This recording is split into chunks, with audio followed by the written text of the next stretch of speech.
dito muna tayo sa JPC dahil kinawawa lang yung mga low TH namin doon sa Extension Clan. At dito nga, kakaumpisa pa lang ng last round. Bale, 3 TH16 nga na account ko ang kasali dito. At isa nga sa mga account ko, ang wala pang parya kaya nakaipon na ng 18 star. Kaya kailangan seryosohin na yung last attack para ma-secure yung perfect hit sa 7 rounds. Kaso sinapian na naman ang demonyo dahil dito sa barbecue at pancake ni Supercell. Sayang naman kung di gagamitin dahil nakamax out lahat mga equipment. Kaya dito nagluto na lang ako ng 320 na normal archers.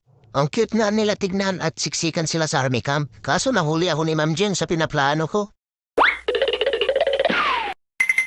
At ito na nga yung mga archers. Pati yung backup ko dito, 50 archers din. Kaya bali 370 na normal archers lang yung dala ko dito. Kaya tara, panoorin natin kung paano maka 3 star na puro archers lang yung dala sa army camp. Dito nga, inuna ko lang huli gamitin yung imbispel sa mga ibang defense. Dahil naka-fireball nga si Tatang dito at yung target ng bulalakaw ni Tatang, yung imbispel tower. Halos parehas nga lang yung defense nito dun sa ginamitan ko na mga unano. Kaya ito, sa pool na naman at tanggal na naman lahat yung mga defense na nakapalibot dun sa Imbispel Tower. Kaya nilapag ko na yung BK para mahila na rin si Tatang at dito ko nga sila papasukin. At naglapag naman ako ng sisbarak sa may 3 o'clock.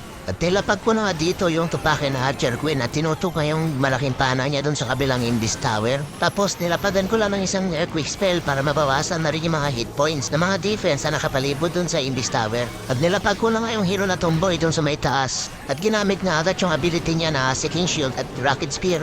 Dahil sa malaking pana ni Tupake na Queen at yung isang air quick spell, nabawasan na yung mga hit points sa mga defense na nakapalibot doon sa Imbis Tower. Kaya ang nangyari, mabilis na tanggal ni Hero Tomboy yung mga main defense na nakapalibot doon sa Imbis Tower. At nung activated na nga yung Giga Inferno, kaya ginamit ko na yung dala kong Overgrowth spell. Para yung mga hero at yung mga normal archers, malaya lang sila makapasyal dito sa base ni Pansit ang pangalan.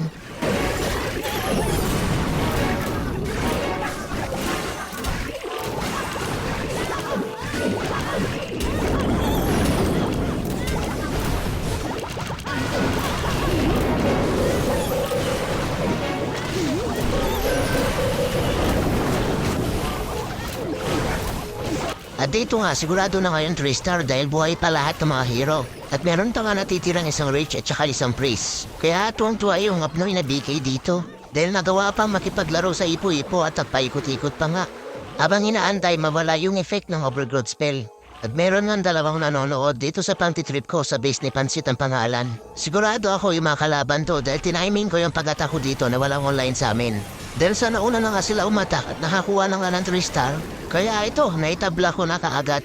At yung defense ni Pansit ang pangalan, pwede na ibalik dun sa YouTube kung saan niya kinopya. Dahil kinawawa lang na mga normal archers.